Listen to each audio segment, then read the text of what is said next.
नमस्कार, प्रणाम, आदाब। वर्चुअल क्लास स्टूडियो में आप सभी का हार्दिक स्वागत।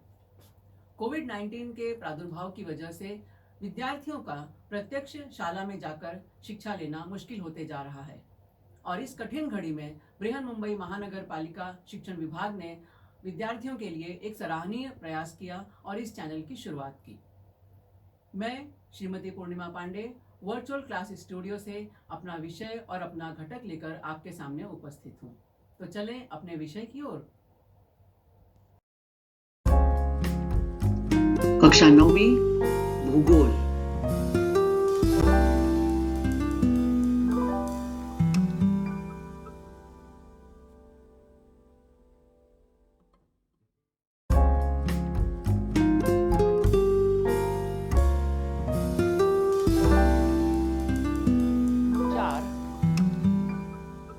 बाह्य प्रक्रिया 2 भाग 2।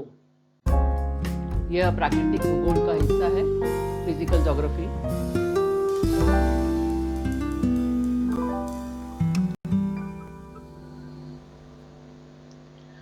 पृथ्वी के आंतरिक और बाह्य भागों में निरंतर हलचल होती रहती है और इस हलचल के कारण बहुत सारे परिवर्तन भूपृष्ठ पर होते हैं। इसमें अनेक परिवर्तनों के बारे में हमने जानकारी पिछले पाठों में प्राप्त की है। इस पाठ में हम अपक्षय और क्षरण, इनके द्वारा होने वाले भूरूपों में होने वाले परिवर्तनों के बारे में अध्ययन कर रहे हैं। अपक्षय के बारे में हमने पाठ 3 में अध्ययन किया था, भौतिक अपक्षय, रासायनिक अपक्षय और जैविक अपक्षय। बाह्य प्रक्रिया, इस पाठ में हम अब क्षरण से संबंधित भूरूपों में होने वाले परिवर्तन के बारे में जानकारी ले रहे हैं।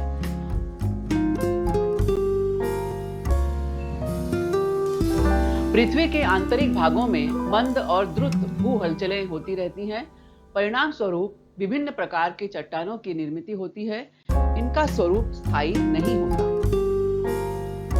पृथ्वी के भूपृष्ठ पर भी कुछ प्रक्रियाएं होती रहती हैं, जिनके कारण इन चट्टानों के स्वरूप में परिवर्तन होते रहता है। हिमानी के कार्य एवं भूरूप या हिमनद। खिसकती हुई हिम राशि को हिमानी कहते हैं।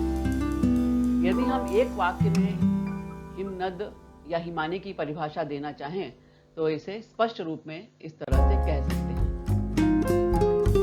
जहां हिमपात की मात्रा हिम के क्षय से अधिक होती है। ऐसे पृथ्वी पर ऐसे अनेक स्थान हैं जहां पर हिमपात बड़ी मात्रा में होता है। हिमपात मतलब बर्फ का गिरना। हिम बर्फ को कहते हैं, पात मतलब गिरना, पतन, पात गिरना। हिमपात बर्फ का गिरना। तो ऐसे क्षेत्र जहां पर बर्फ अधिक मात्रा में गिरती है, जितनी मात्रा में बर्फ धरती पर गिरती है उसमें से कुछ जो बर्फ है या हिम है उसका क्षय हो जाता है, यानी वो समाप्त हो जाती है। लेकिन इसके बावजूद बहुत सारा हिम जो है वो बड़ी मात्रा में बच जाता है और वर्ष दर वर्ष हिम की परत दर परत जमती जाती है। और इस जब ये हिम का एकत्रीकरण हो जाता है, परत का एकत्रीकरण होने लगता है, तो जो सबसे निचली परत होती है, सबसे नीचे की परत होती है, उसके ऊपर काफी दबाव पड़ने लगता है और इस दबाव के कारण वह जो है सघन हिम यानी कठोर बर्फ के रूप में परिवर्तित हो जाती है। और यही सघन हिम राशि अपने भार के कारण ढालों पर प्रवाहित होने लगती है और इसी प्रवाहित होती हुई खिसकती हुई हिम राशि को हिमानी या ग्लेशियर कहते हैं। यहाँ पर हम हिमनद के अलग अलग रूप देख सकते हैं ग्लेशियर के। अब आपको देख रहे हैं कि ये नदी है और इसमें ये बहता हुआ ग्लेशियर। ये देखो खूब बड़े बड़े ग्लेशियर, कितने बड़े बड़े पहाड़ों जैसे ग्लेशियर हैं। ये अंटार्कटिका प्रदेश में पाए जाने वाले ग्लेशियर हैं। इस तरह से दक्षिणी गोलार्ध में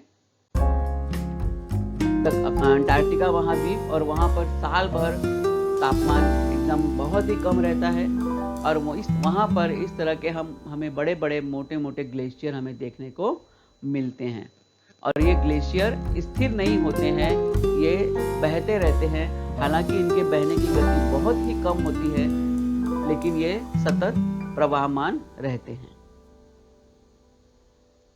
हिमानी या हिम नद पृथ्वी की सतह पर विशाल आकार की गतिशील बर्फ राशि को कहते हैं, जो अपने भार के कारण पर्वत नदी की तरह हिमानी भी अपक्षरण, वहन और निक्षेपण करती है। अभी हमने जिस तरह से नदी का निक्षेपण कार्य देखा था, वहन कार्य देखा था, उसी तरह से यह ग्लेशियर या हिमानी भी निक्षेपण, वहन और अपक्षरण का कार्य करती है।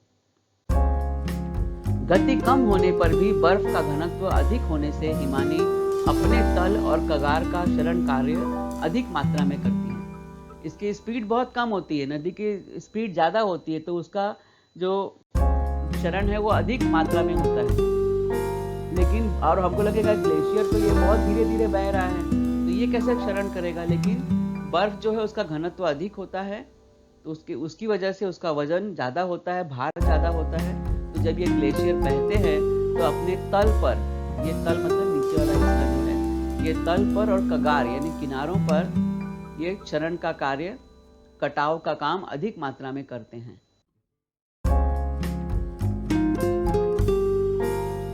अलग अलग प्रकार के भूरूप जो हिमानी द्वारा या ग्लेशियर द्वारा बनते हैं, उसमें एक है मेष शिला, शीप बैक्स, यू आकार की घाटी, यू शेप्ड वैली, शुककूट, अरे, हिमगह्वर, सर, गिरिशृंग या horns, and hanging valley, that is लंबित घाटी, जिसे एक्चुअली हम इसे झूलती हुई घाटी हमें कहना चाहिए, लटकती हुई घाटी भी हम कह सकते हैं। हिमानी के क्षरण कार्य से निर्मित भूरूप।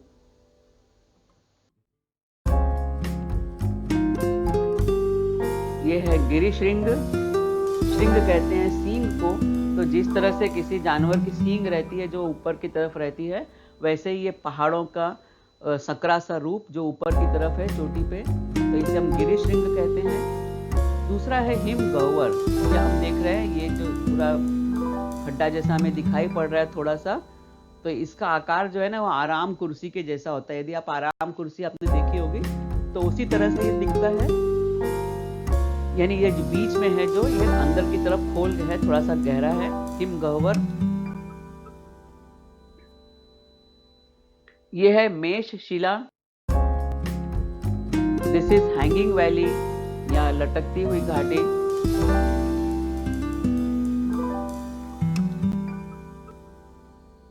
हिमानी का वहन और निक्षेपण कार्य।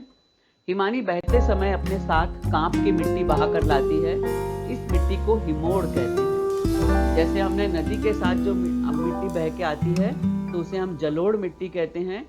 अब यहाँ पे जब ग्लेशियर जब बहते हैं तो अपने साथ जो मिट्टी बहा कर ले आते हैं तो उसे हम हिमोड़ कहते हैं। हिमानी और हिमोड़। हिमोड़ के संचय स्थानानुसार हिमोड़ 4 प्रकार के होते हैं। अब ये हिमोड़ कैसे इकट्ठा होते हैं, कैसे कहीं पर रुकते हैं, उनके अनुसार इनके 4 प्रकार हैं। भू हिमोड़, पार्श्व हिमोड़, मध्य हिमोड़। अब हम देखेंगे हिम नदी के निक्षेपण प्रक्रिया से कौन कौन से भूरूप बनते हैं। तो निक्षेपण से बनते हैं ड्रमलिन्स या हिमोड़ गिरी जिसे कहते हैं। दूसरा है एस्कर या हिमोड़ कटक। अब यह हिमोड़ कटक क्या है? हिमानी के पिघलने पर उसके जलोढ़ निक्षेपों, विशेषकर बजरी, रेत, कंकड़, पत्थर आदि के निक्षेपण से लंबे, सकरे, लहरदार एवं किनारे तीव्र ढाल वाले टीलों को हिमोड़ कटक या एस्कर कहते हैं। एस्कर अंग्रेजी में कहते हैं, हिंदी में हिमोड़ कटक। ये कैसे बनते हैं? जब हिमानी आगे खिसकती है या ग्लेशियर आगे खिसकता है या ग्लेशियर पिघलता है, तो ग्लेशियर में भी तो रेत कंकड़ के पत्थर के टुकड़े रहते हैं। ये सब वहाँ पर जमा हो जाते हैं और उनके जमा होने से लंबे, सकरे और तेज धार वाले, तेज ढलान वाले टीले बन जाते हैं और इन्हीं टीलों को हम कहते हैं हिमोड़ कटक या एस्कर। आप इस चित्र में देख रहे हो, ये हिम नदी, ये जो है नदी जो है, आपको छोटी सी नदी दिखाई दे रही है, और उसके बीच में ये तीव्र ढाल वाले कटक दिखाई दे रहे हैं, जिन्हें हम एस्कर या हिमोड़ कटक कहते हैं। यहाँ पे आप देख रहे हो पहाड़ी इलाका और उसमें बहती हुई नदी, और ये बीच में बने हुए टीले, इन टीलों को अंग्रेजी में एस्कर और हिंदी में हिमोड़ कटक कहा जाता है। हिमोड़ कटक अब कैसे बनते हैं देखो। ग्रीष्म ऋतु में हिम नद के पिघलने से जल हिमतल के ऊपर से प्रवाहित होता है अथवा इसके किनारों से रिसता है या बर्फ के छिद्र से नीचे प्रवाहित होता है। यह जल हिम नद के नीचे एकत्रित होकर बर्फ के नीचे नदी धारा में प्रवाहित होता है। ऐसी नदियां नदी घाटी के ऊपर बर्फ के किनारे वाले तल में प्रवाहित होती हैं। यह जल धारा अपने साथ बड़े गोल पत्थर, चट्टानी टुकड़े और छोटा चट्टानी मलबा बहाकर लाती है, जो हिम नद के नीचे इस बर्फ की घाटी में जमा हो जाते हैं। जब गर्मी के मौसम आता है, गर्मी की ऋतु, तो ये ग्लेशियर जो है थोड़ा पिघलते हैं। तो उनके पिघलने से क्या होता है कि जो उनका ऊपर का जो पानी है, जो पिघला हुआ पानी है, वो हिम तल के ऊपर से प्रवाहित होता है, बहते रहता है, अथवा उसके किनारों से पानी रिसता है, या बर्फ जो है वो उसमें जैसे स्पंज में आपने देखा होगा छिद्र होते हैं, वैसे ही बर्फ में भी छिद्र होते हैं। तो उन बर्फ के छिद्रों से वो पानी जो है नीचे की ओर चला जाता है और यह जल हिम नद के नीचे एकत्रित होकर बर्फ के नीचे नदी धारा में प्रवाहित होता है। तो ऊपर से तो बर्फ जमी होती है और बर्फ के नीचे से वो पानी एक नदी की धारा के रूप में बहते रहता है। ऐसी नदियां नदी घाटी के ऊपर बर्फ के किनारे वाले तल में प्रवाहित होती हैं। ये आपने किसी फिल्म में इस तरह के दृश्य आपने कभी देखे होंगे, या ज्योग्राफिक चैनल कभी आप देखो तो उसमें भी इस तरह की चीजें आपको देखने मिल जाती हैं। तो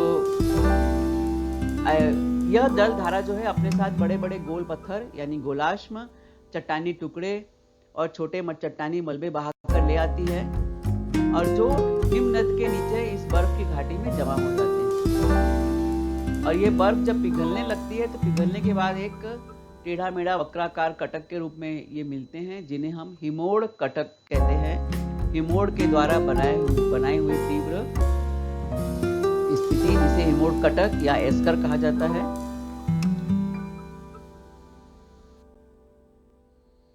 इस चित्र में यदि हम देखें ग्लेशिएटेड टोपोग्राफी इस चित्र के माध्यम से, तो हम देख रहे हैं यहाँ पे ये हमारी जमीन का स्तर है। ऊपर जमीन के ऊपर ये पहाड़, ये लंबित घाटी या हैंगिंग वैली,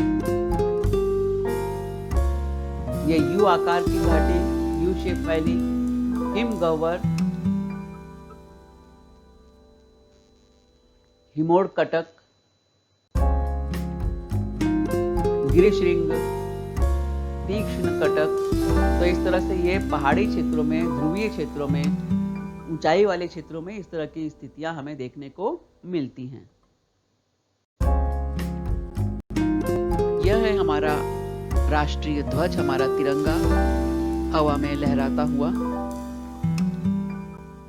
अब हम पवन के कार्य एवं भू रूपों की जानकारी प्राप्त करेंगे, यानी पवन के शरण, वहन, निक्षेपण द्वारा बनने वाले भू रूपों के बारे में कुछ जानकारी प्राप्त करेंगे।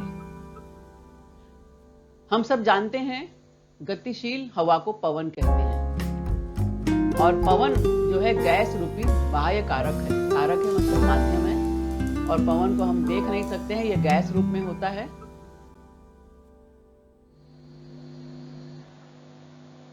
पवन इस कारक के द्वारा कौन कौन से कार्य देखने हैं हमें? निक्षेपण, वहन और क्षरण। यह तीन कार्य हैं जो पवन के माध्यम से होते हैं, और इन माध्यमों के द्वारा अनेक भूरूपों का निर्माण होता है। और ये सारे कार्य मुख्यतया मरुस्थलीय एवं कम वर्षा के क्षेत्र में अधिक प्रभावशाली होते हैं। इन प्रदेशों में भौतिक अपक्षय अधिक मात्रा में होता है, जिससे यहाँ चट्टानों का चूरा एवं रेत अधिक प्रमाण में फैली होती है, अधिक मात्रा में फैली होती है। यहाँ पवन के वहन कार्य में कम रुकावटें होती हैं, क्योंकि मरुस्थलीय प्रदेश है, वर्षा कम है, तो वहाँ जंगल ज़्यादा नहीं होते हैं, बिल्कुल ना के बराबर होते हैं जंगल, तो वहाँ पर हवा में कोई रुकावट नहीं आती, हवा के मार्ग में कोई रुकावट नहीं आती, और जिससे चट्टानों का चूरा और जो रेत है उसके वहन में, एक स्थान से दूसरे स्थान में जाने में ज़्यादा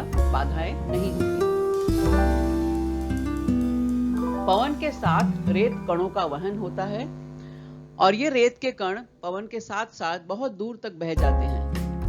ऐसे स्थान पर रेत का निक्षेपण होता है। सबसे पहले हम इन शब्दों के अर्थ जान लेंगे। जैसा कि मैं अक्सर कहती हूँ कि हम कोई भी विषय पढ़ें, लेकिन उसमें सबसे महत्वपूर्ण होती है भाषा। हम भूगोल पढ़ें या इतिहास पढ़ें, विज्ञान पढ़ें, गणित पढ़ें या कोई अन्य विषय पढ़ें, लेकिन सबसे महत्वपूर्ण है उसमें भाषा। यदि हम भाषा जानते हैं, उन शब्दों के अर्थ जानते हैं, तो हमें उस विषय को समझना आसान हो जाता है। अब जैसे इसमें निक्षेपण शब्द आया है, अब देखा जाए तो अपने आप में यह शब्द हम ज्यादा प्रयोग में नहीं लाते हैं, ये हमारी बोलचाल की भाषा का शब्द नहीं है, भौगोलिक शब्दावली है। तो अब इसका अर्थ क्या होगा? यदि हमें इसका अर्थ अच्छी तरह से पता हो तो हमें इस शब्द को भौगोलिक परिप्रेक्ष्य में समझने में आसानी होती है। तो आइए देखते हैं। निक्षेपण यह एक संस्कृत शब्द है, इसका अर्थ होता है कोई चीज चलाना, डालना, छोड़ना या फेंक देना।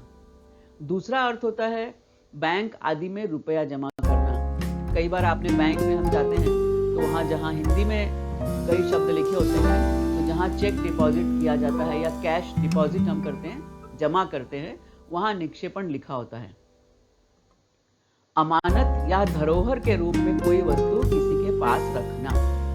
इनफैक्ट हम संक्षेप में देखें तो निक्षेपण का अर्थ यहाँ जो हमारे भूगोल के संदर्भ में आ रहा है, उसका अर्थ है किसी चीज को जमा करना, डिपोजिशन इंग्लिश में हम कहते हैं। और दूसरा शब्द आया है वहन करना। आसान शब्द है, इसको कई बार हम बोलचाल में उपयोग भी करते हैं इस शब्द का। इसका शब्द अर्थ होता है भार ढोना या निर्वाह करना। और तीसरा एक शब्द आया है अपक्षरण। अपक्षरण का अर्थ होता है मिट्टी आदि का टूट कर गिरना या अलग होना। मिट्टी का कट कर, घिस कर या रिस कर किसी वस्तु आदि के धीरे धीरे क्षीण होने की क्रिया। अपक्षरण एक दिन में नहीं होता कि एक दिन में कोई चीज काट दिया, हमने मिट्टी का ढेला लिया, उसको काट दिया चाकू से, तलवार से या हाथ के भार से तोड़ दिया, तो वो अपक्षरण नहीं होता। अपक्षरण का अर्थ है, मूल अर्थ क्या है कि कट कर, घिस कर या रिस कर किसी वस्तु आदि के धीरे धीरे धीरे उसको क्षीण होते जाता है, कमजोर होते जाता है, उसे कहते हैं अपक्षरण। तो निक्षेपण जमा करना, वहन करना यानी ढोना, अपक्षरण किसी वस्तु के धीरे धीरे क्षीण होने की क्रिया। पवन अपने साथ छोटे बड़े आकार के रेत के कण, पत्थर आदि पदार्थ बहा ले जाते हैं। पवन मार्ग में आने वाली चट्टानों पर ये पदार्थ घिसने अथवा पटकने से चट्टानों का अपक्षरण हो जाता है और इनसे कुछ विशिष्ट भूरूप तैयार होते हैं।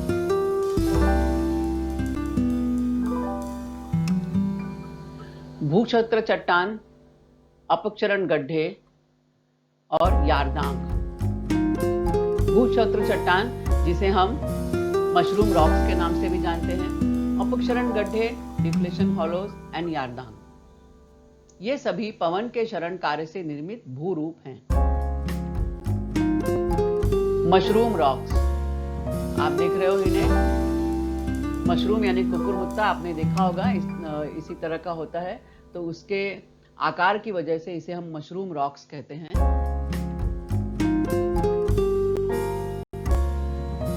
अपक्षरण गड्ढे,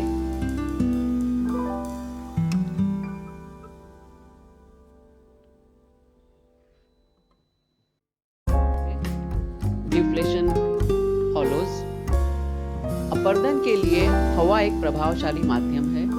हवा द्वारा अपर्दन से बना लंबवत खोखला गड्ढा अपक्षरण गड्ढा या वातवर्त कहलाता है। सामान्यतया वातवर्त छोटे होते हैं, लेकिन इनका व्यास कई किलोमीटर तक हो सकता है। प्रायः वातवर्त वनस्पति विहीन होते हैं। ये वातवर्त या अपक्षरण गड्ढे रेगिस्तानी मरुस्थलीय इलाकों में पाए जाते हैं।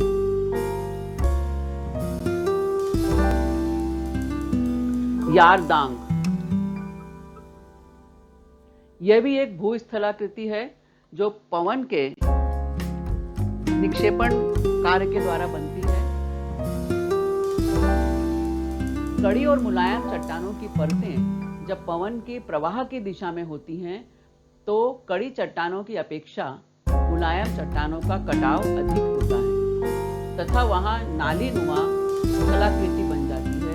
इसे ही यारदांग कहा जाता है। जैसा कि हम आकृति में देख रहे हैं, यहाँ पर जब हवा बहुत तेजी से बहती है, क्योंकि ये सूखा मरुस्थलीय इलाका है, तो जब यहाँ हवा तेजी से बहती है तो जो चट्टानें अपेक्षाकृत नरम होती हैं, उनका कटाव अधिक तेजी से होता है और उसके उन चट्टानों की आकृति एक नाली के जैसी बन जाती है और इसे ही यारदांग कहा जाता है।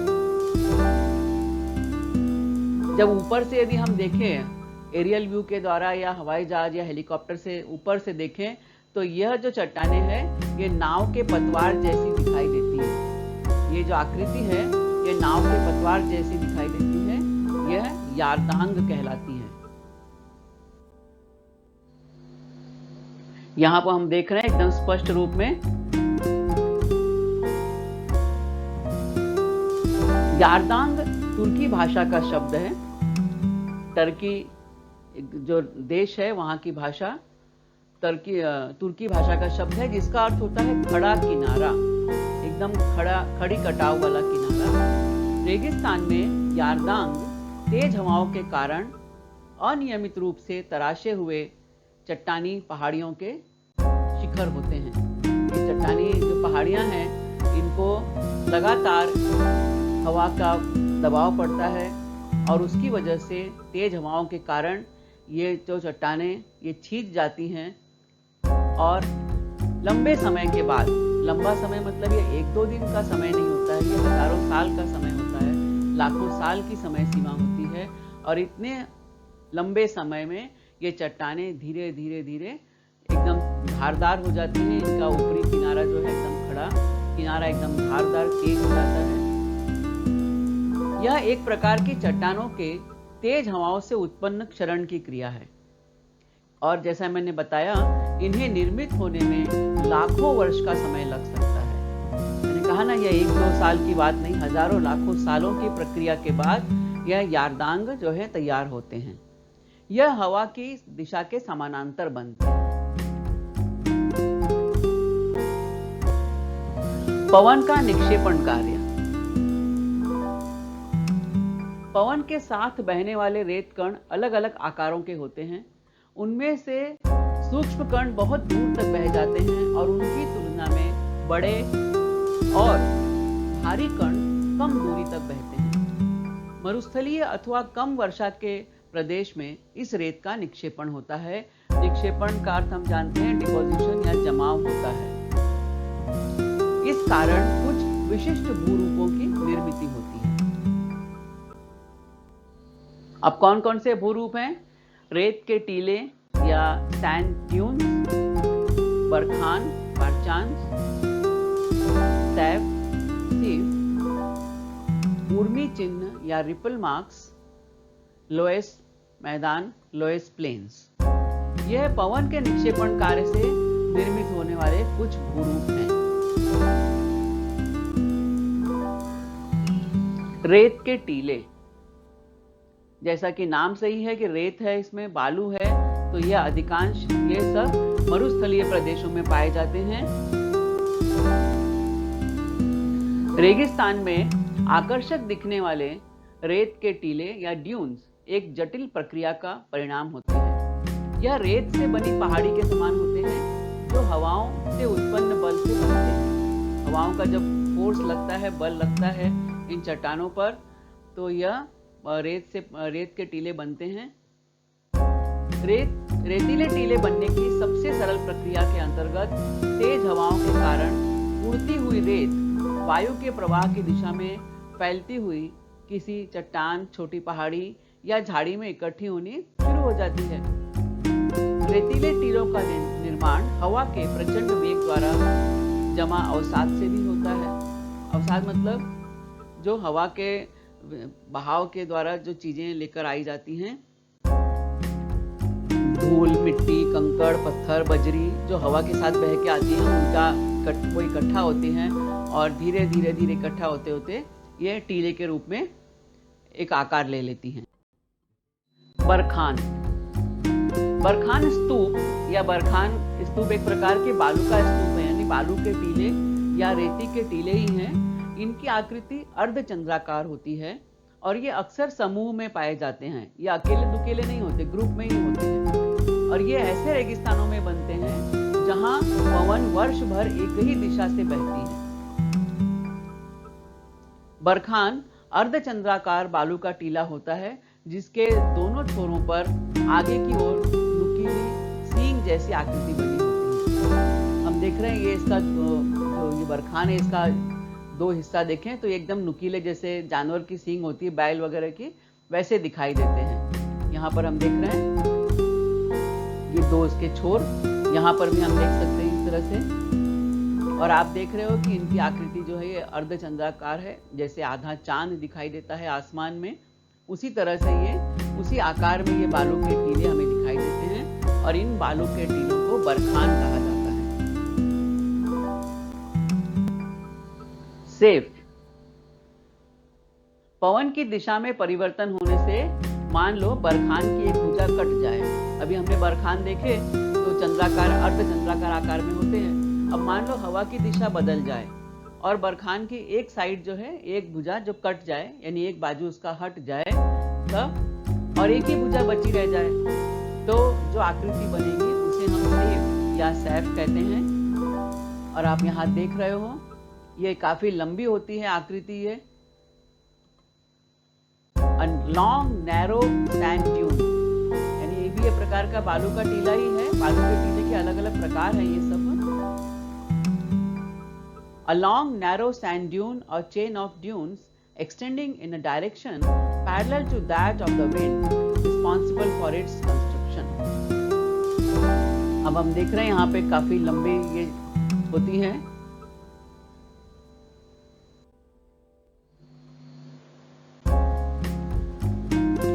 ऊर्मी चिन्ह या रिपल मार्क, बालूका स्तूपों के ऊपर लहरदार बालू चिन्ह। जो रेत के टीले होते हैं उनके ऊपर इस तरह से लहरदार ये चिन्ह बनते हैं, इन्हें ही हम ऊर्मी चिन्ह कहते हैं। लोएस मैदान, रेगिस्तान क्षेत्र के बाहरी इलाके में हवा द्वारा लाए गए बहुत पतले मृदा कणों के जमाव के कारण व्यापक रूप से बनते हैं। लोएस मैदान ये भी हवा के निक्षेपण द्वारा बनते हैं। तो रेगिस्तान के बाहरी इलाकों में हवा के द्वारा ये लाए जाते हैं और बालू से भी महीन मृदा कण होते हैं ये, और ये इनके जमाव के कारण इन बड़े रूप में इनका जमाव होता है, बहुत बड़े क्षेत्र में इनका जमाव होता है और इस तरह से लोएस मैदान की निर्मित होती है। लोएस की ये जो मिट्टी जो जमा होती है एकदम बालू से या रेत से भी महीन मृदा कण, इसमें जब पानी मिल जाता है तो यह मिट्टी बहुत उपजाऊ हो जाती है। लोएस मिट्टी दुनिया की सबसे अधिक उपजाऊ मिट्टी होती है। लोएस के सबसे व्यापक जमाव उत्तरी चीन में पाए जाते हैं, जो गोबी मरुस्थल से उड़ाकर लाए गए। लोएस की मिट्टी रेत से भी महीन होती है और मनुष्य के लिए बहुत महत्वपूर्ण है, क्योंकि इससे उपजाऊ भूमि का निर्माण होता है और इस उपजाऊ भूमि में खेती बहुत अच्छी तरह से की जाती है। जो कि मानव सभ्यता का जब विकास हुआ तो सबसे पहला जो काम उसने किया था वो था कृषि का क्षेत्र। कृषि क्षेत्र में ही उसने काम किया था मनुष्य ने, और उसने अपनी जीविका ढूंढी थी इसी से।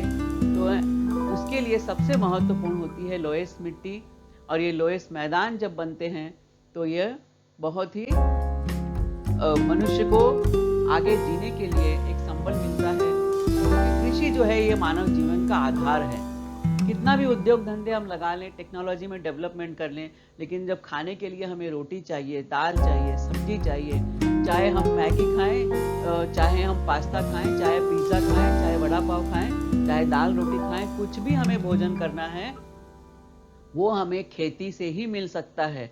तो खेती या कृषि जो है ये मानव जीवन के लिए सर्वाधिक महत्वपूर्ण है। और लोएस की मिट्टी जो होती है, उस मिट्टी से जो मैदान बनते हैं वो बहुत ही उपजाऊ होते हैं और वो खेती के लिए बहुत ही मुफीद होते हैं।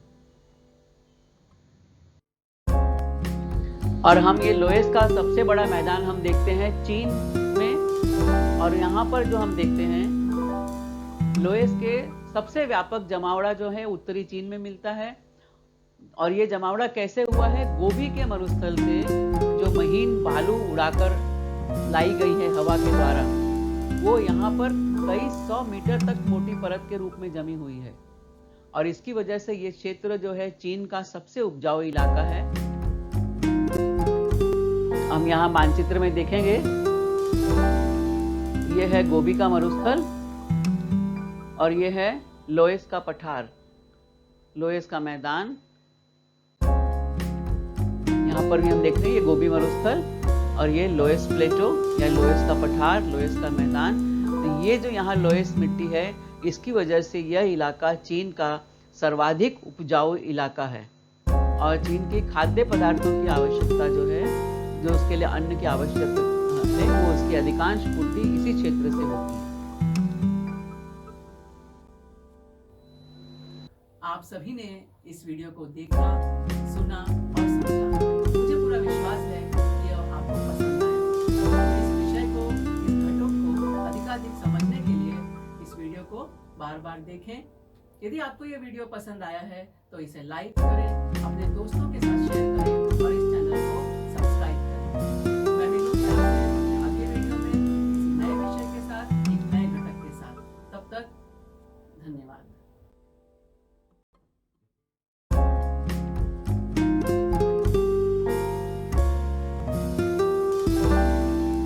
आपने यह वीडियो देखा, सुना और समझा। उम्मीद है आपको ये पसंद आया होगा। आपके सुझावों की और आपके प्रतिक्रिया की प्रतीक्षा रहेगी। मिलते हैं।